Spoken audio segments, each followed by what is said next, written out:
नमस्कार दोस्तों, आप सभी का स्वागत है मेरे इस चैनल पे जिसका नाम है मास्टर आशुतोष, जहां हम पढ़ते हैं कई सारे सब्जेक्ट। और अभी हम पढ़ रहे हैं पॉलिटिकल साइंस। इससे पहले वाले लेक्चर में हम पढ़ चुके हैं different approaches of political science, जिसको मेनली दो अप्रोच के थ्रू पढ़ा जाता है। एक होता है ट्रेडिशनल अप्रोच, एक होता है मॉडर्न अप्रोच। ट्रेडिशनल अप्रोच हम पहले ही पढ़ चुके हैं। आप सभी ने अगर वो वीडियो ना देखा हो तो इस आई बटन पे क्लिक करके देख सकते हैं। आज हम पढ़ने वाले हैं मॉडर्न अप्रोचेस। मॉडर्न अप्रोचेस क्या है, या उसके दूसरे नामों से भी इसको बुलाते हैं साइंटिफिक अप्रोच, एम्पेरिकल अप्रोच या बिहेवियरल अप्रोच। तो हम शुरू करते हैं modern approach. Modern approach 20th century में पारंपरिक दृष्टिकोण की सीमाओं को देखते हुए विकसित हुआ है। ये अप्रोच पॉलिटिकल साइंस को एक वैज्ञानिक, एम्पेरिकल और प्रैक्टिकल तरीके से देखने पे जोर देता है। इस अप्रोच का पर्पस ये है कि पॉलिटिक्स के अध्ययन को अधिक व्यवस्थित, तर्कसंगत और प्रमाण आधारित बनाना है। तो दोस्तों, मॉडर्न पॉलिटिकल साइंस को भी कई सारे पार्टों में डिवाइड किया गया है। इसमें पहला है बिहेवियरल अप्रोच। बिहेवियरल अप्रोच क्या होता है ये हम जानते हैं। बिहेवियरल अप्रोच 1950s में डेवलप किया गया था। किसके?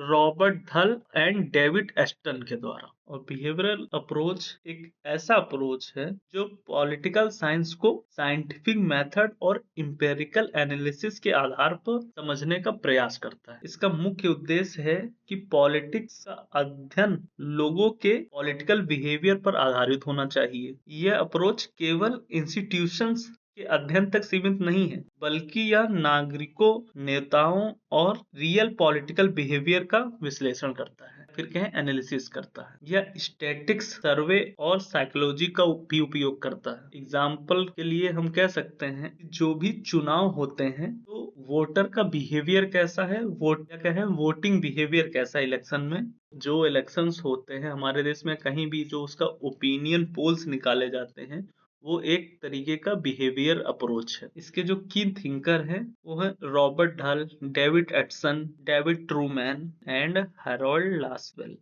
इस अप्रोच का क्रिटिसिज्म भी हुआ है। इसके क्रिटिसिज्म में ये कहा जाता है कि ये केवल व्यक्तिगत व्यवहार पर अत्यधिक ध्यान देता है, या फिर हम यूं कहें कि it is over emphasise on individual behaviour, और ये पावर स्ट्रक्चर को पूरी तरह से नजरअंदाज करता है। या फिर दूसरे शब्दों में यूं कहें कि बिहेवियरल अप्रोच पॉलिटिकल साइंस को इंपेरिकल और फैक्ट बेस्ड बनाने की दिशा में अग्रसर किया। इसका एवोल्यूशन मिड 20th सेंचुरी में हुआ। इस अप्रोच ने पॉलिटिकल साइंस को अधिक साइंटिफिक और इंपेरिकल के रूप में स्थापित करने में बहुत महत्वपूर्ण भूमिका निभाई। हालांकि इसकी सीमाएं भी हैं, विशेष रूप से वैल्यूज, पावर्स और आइडियोलॉजीज की अनदेखी की है। वर्तमान समय में डेटा साइंस, एआई और सोशल मीडिया के प्रभाव को देखते हुए यह दृष्टिकोण पहले से अधिक प्रासंगिक हो गया है। अगला पॉइंट है post behavioural approach. Post behavioural approach 1960 में उभरा, जब कुछ राजनीतिक वैज्ञानिकों ने महसूस किया कि बिहेवियरल अप्रोच ज्यादा ही साइंटिफिक, क्वांटिटेटिव और पैसिव हो गया। यह पॉलिटिकल साइंस को एक साइंटिफिक अध्ययन तक सीमित कर रहा था और समाज की वास्तविक समस्याओं को नजरअंदाज कर रहा था। इसलिए डेविड एस्टन और अन्य स्कॉलर्स ने पोस्ट बिहेवियरल अप्रोच का इस्टेब्लिशमेंट किया, जिसका उद्देश्य था पॉलिटिकल साइंस को सोशली रेलेवेंट और एथिकली रिस्पॉन्सिबल बनाना। इस अप्रोच में यह भी कहा जाता है कि ये केवल साइंटिफिक तकनीक से राजनीति को नहीं समझाया जा सकता है, बल्कि वास्तविक मुद्दों को भी देखना जरूरी है। पॉलिटिकल साइंस को केवल चीजों को समझने तक सीमित नहीं रहना चाहिए, बल्कि समाज में सकारात्मक परिवर्तन लाने का प्रयास करना चाहिए और पैसिव अध्ययन की बजाय समाज में एक्टिव भागीदारी होनी चाहिए। या फिर यूं कहें कि पोस्ट बिहेवियरल अप्रोच तब स्टेब्लिश किया गया जब बिहेवियरल अप्रोच कुछ ज्यादा ही साइंटिफिक हो गया था। तो डेविड एस्टन जैसे विद्वानों ने पोस्ट बिहेवियरल अप्रोच का इस्टेब्लिशमेंट किया। इसमें जो बिहेवियरलिज्म की कुछ सीमाएं थी उनको दूर करने की कोशिश की गई। यह पॉलिटिकल साइंस को सोशल प्रॉब्लम और पॉलिसी मेकिंग से जोड़ता है। इसका क्रिटिसिज्म इस बात से हुआ कि यह फुल्ली साइंटिफिक नहीं है। इस अप्रोच का क्रिटिसिज्म इस बात को लेकर किया गया कि यह फुल्ली साइंटिफिक नहीं है। हमारा अगला टॉपिक है सिस्टम अप्रोच। तो सिस्टम अप्रोच को भी महान पॉलिटिकल साइंटिस्ट डेविड एस्टन ने डेवलप्ड किया। यह अप्रोच पॉलिटिकल साइंस को एक हॉलिस्टिक और इंटरकनेक्टेड सिस्टम के रूप में देखता है, जो इनपुट प्रोसेसिंग और आउटपुट के सिद्धांत पर कार्य करते हैं। इसके की फीचर हैं कि पॉलिटिक्स को एक समाज लार्जर सोशल सिस्टम के हिस्से के रूप में देखा जाता है। यह अप्रोच इंस्टीट्यूशन के बजाय पॉलिटिकल प्रोसेस और इंटरेक्शन पर अधिक ध्यान देता है। यह सिस्टम के इक्विलिब्रियम और फीडबैक मैकेनिज्म को समझने में मदद करता है, और ये सोशियोलॉजी और बायोलॉजी में यूज होने वाले जनरल सिस्टम थ्योरी और स्ट्रक्चरल फंक्शनलिज्म से प्रेरित था। इस अप्रोच का मेन पर्पस था कि पॉलिटिक्स को वैज्ञानिक और इंपेरिकल तरीके से समझाना। डेविड एस्टन ने 1950s में इसका एस्टेब्लिशमेंट या कह सकते हैं इनको इंट्रोड्यूस किया था। बाद में गैब्रियल आलमंड और कार्ल डस्ट जैसे स्कॉलर्स ने इसे आगे बढ़ाया। इसमें मेनली 3 चीजें होती हैं, एक इनपुट, दूसरा प्रोसेस और आखिरी आउटपुट। तो इनपुट में ये रहता है कि राजनीतिक प्रणाली में जनता और ग्रुप द्वारा डाली गई मांगे, जिसे हम कहते हैं डिमांड और सपोर्ट। एग्जाम्पल के लिए हम समझ सकते हैं, जैसे कि डिमांड हुई कि एजुकेशन में सुधार की मांग, टैक्स की कमी, और इसका प्रोसेस में ये बताया जाता है कि जो भी चीज इनपुट हुई है उन इनपुट को सरकार और पॉलिटिकल इंस्टीट्यूशन द्वारा पॉलिसी मेकिंग में बदला जाता है। सरकार इसे संशोधित करके डिसीजन मेकिंग करती है, और फिर आउटपुट में ये निकलता है इन नीतियों से जनता पर क्या प्रभाव पड़ा। और फिर इसका आखिरी जो पॉइंट होता है फीडबैक मैकेनिज्म, जो भी पॉलिसी बनती है गवर्नमेंट के थ्रू उसका फीडबैक वहां की जनता देती है। तो जनता उस पॉलिसी से सेटिस्फाई है तो फीडबैक अच्छा है, जनता उस पॉलिसी से सेटिस्फाई नहीं होती है तो उसका परिणाम चुनाव में दिखता है। तो अगर इसको हम कंक्लूड करें तो सिस्टम अप्रोच राजनीति को आपस में जुड़े हुए तथ्यों की एक प्रणाली के रूप में देखता है, जो समाज में होने वाली गतिविधियों से प्रभावित होती है। डेविड एस्टन का यह दृष्टिकोण मॉडर्न पॉलिटिक्स में एक व्यापक और संगठित काम करता है, लेकिन इसकी आलोचनाएं भी हैं। विशेष रूप से यह सत्ता और संघर्ष की गहराई से व्याख्या नहीं करता है। अब हम पढ़ेंगे अपना दूसरा टॉपिक, जिसका नाम है structural functional approach. Political science का ये अप्रोच बहुत महत्वपूर्ण अप्रोच है।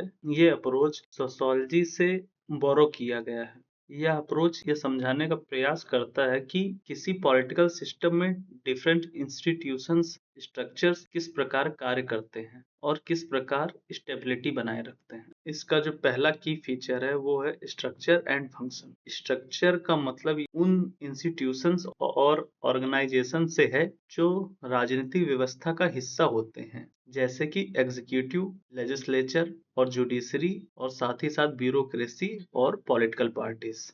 और फंक्शन का अर्थ यह है कि उन भूमिकाओं और गतिविधियों से है जो ये संस्थाएं या कहें ये इंस्टीट्यूशन समाज में स्थिरता, स्टेबिलिटी और व्यवस्था बनाए रखने के लिए निभाता है। और दूसरा इसका की फीचर है पॉलिटिकल सिस्टम को एक ऑर्गेनिक सिस्टम की तरह देखना।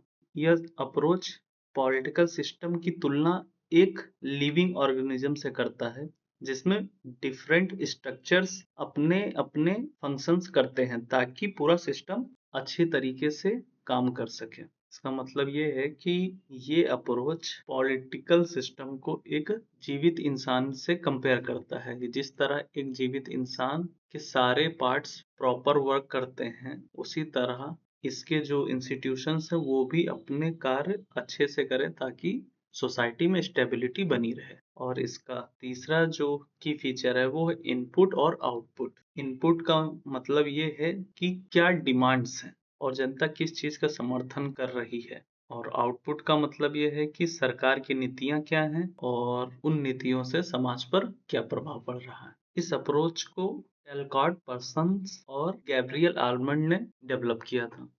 टैलकॉट पर्सन्स ने इसे सोशोलॉजी में लागू किया और गैब्रियल आलमंड और कुछ पॉलिटिकल साइंटिस्ट ने इसे पॉलिटिकल साइंस में लागू किया। कहने का मतलब इस अप्रोच को टैलकॉट पर्सन्स ने सोशोलॉजी में लागू किया था और गैब्रियल आलमंड ने इसे पॉलिटिकल साइंस में लागू किया। जो गैब्रियल आलमंड का मॉडल ऑफ स्ट्रक्चर फंक्शनलिज्म है वो दो चीजों पर आधारित है, एक इनपुट, दूसरा आउटपुट। अब हम इसके क्रिटिसिज्म को पढ़ेंगे। सभी अप्रोचों की तरह इस अप्रोच का भी क्रिटिसिज्म हुआ है। ऐसा कहा जाता है कि इस अप्रोच की भी कुछ लिमिटेशंस हैं क्योंकि ये अप्रोच टोटली स्टेबिलिटी पर केंद्रित है। ये समय के साथ होने वाले चेंजेस को अपने अकॉर्डिंग ढाल नहीं पाता है और यहाँ तक तो कुछ विद्वानों का ये मानना है कि ये अप्रोच बहुत ही थ्योरेटिकल है या कह लें अब्स्ट्रैक्ट है, जिससे उनका कहना है कि ये रियलिटी में लागू करना बहुत कठिन है, बस ये थ्योरेटिकल और अब्स्ट्रैक्ट की तरह है। और साथ ही साथ ये अप्रोच रोल ऑफ इंडिविजुअल की अनदेखी करता है, यह केवल इंस्टीट्यूशन फंक्शन पर ध्यान केंद्रित करता है। इन शॉर्ट हम ये कह सकते हैं कि ये सिर्फ एक थ्योरेटिकल अप्रोच की तरह है, इसको रियलिटी में लागू करना थोड़ा बहुत कठिन है क्योंकि ये समय के साथ जो सोसाइटी में चेंजेस होते हैं उनको अपने हिसाब से एडजस्ट नहीं कर सकता ये अप्रोच, और ये मोस्टली इंस्टीट्यूशंस पे ध्यान देता है ना कि इंडिविजुअल्स पे। तो दोस्तों इस वीडियो में हम यहीं तक रखते हैं, आगे के जो टॉपिक्स बच गए हैं उनको हम अगले वीडियो में कवर करेंगे। ऐसा इसलिए क्योंकि फिर ये वीडियो काफ़ी लंबा हो जाता, इसीलिए इसको आज यहीं तक रखते हैं। दोस्तों अगर आपको ये वीडियो पसंद आया हो तो लाइक करें, शेयर करें, सब्सक्राइब करें। धन्यवाद।